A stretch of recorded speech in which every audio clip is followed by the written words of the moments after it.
This is for my buddy, the Rick Fix, on the English wheel. I know you got one, and I just wanted to go over a couple basic things with you. 4 things you can do to sheet metal. You can cut it, you can bend it, you can shrink it, and you can stretch it. The only thing an English wheel does is the last one. You can stretch it. So this is the old Harbor Freight, which I think is the same as your Prince's Auto.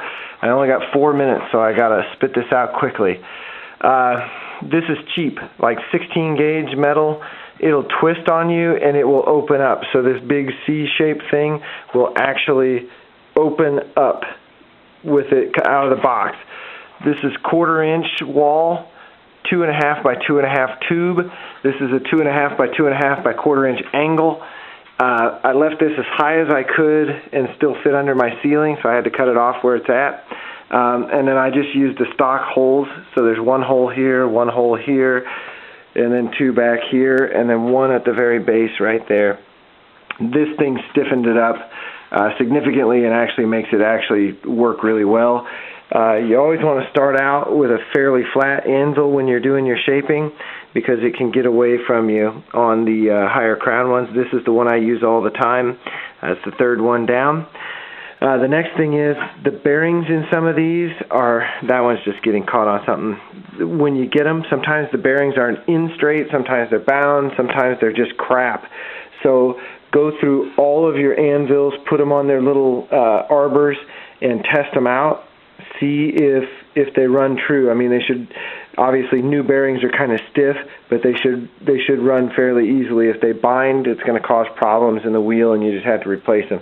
The bearings are expensive if you have to replace them, so you can always take them back to Prince's Auto or whoever and get a new wheel, a new anvil.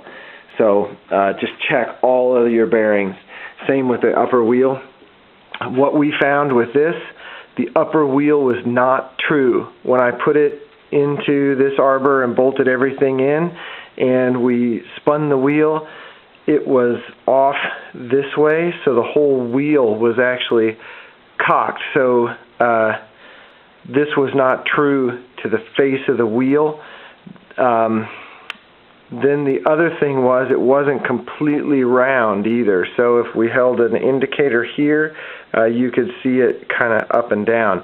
So I stuck this one on the lathe. We recut, I think it must have been, it was this side over here. We recut this side so that it was true to the face of, actually we started with this. So we put a rod in there. We got this face square or parallel, I guess, with the center of this, and then we cut this at a 90 degree, and so now it spins. Oh, hang on. That's the other problem. The metal, I mean, it spins nice and true, I think, with that edge, even though there's some in and out on here or something, I don't know. But this is flat now when you spin it, so that's the big thing. If not, you put pressure on, take pressure off if it's kind of lobed a little bit like a cam.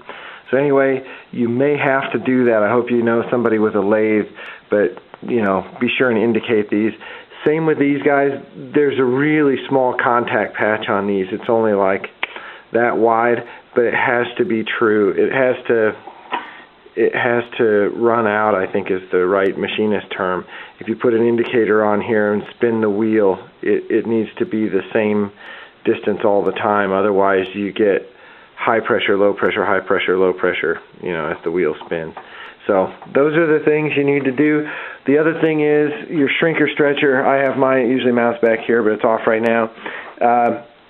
You have to be able to shrink if you're going to stretch. Shrink, stretch.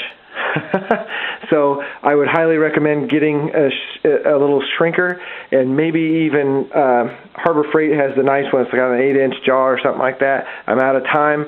Got to go, Rick. But there you go. There's what to do. Oh yeah, here, this one. You need a stop pin. You need a stop pin right there. Otherwise, this thing will just spin in circles. So drill and tap it. Also search for Jesse James's videos called Metal Church. There's 4 or 5 of them on YouTube. I'll try and put a link.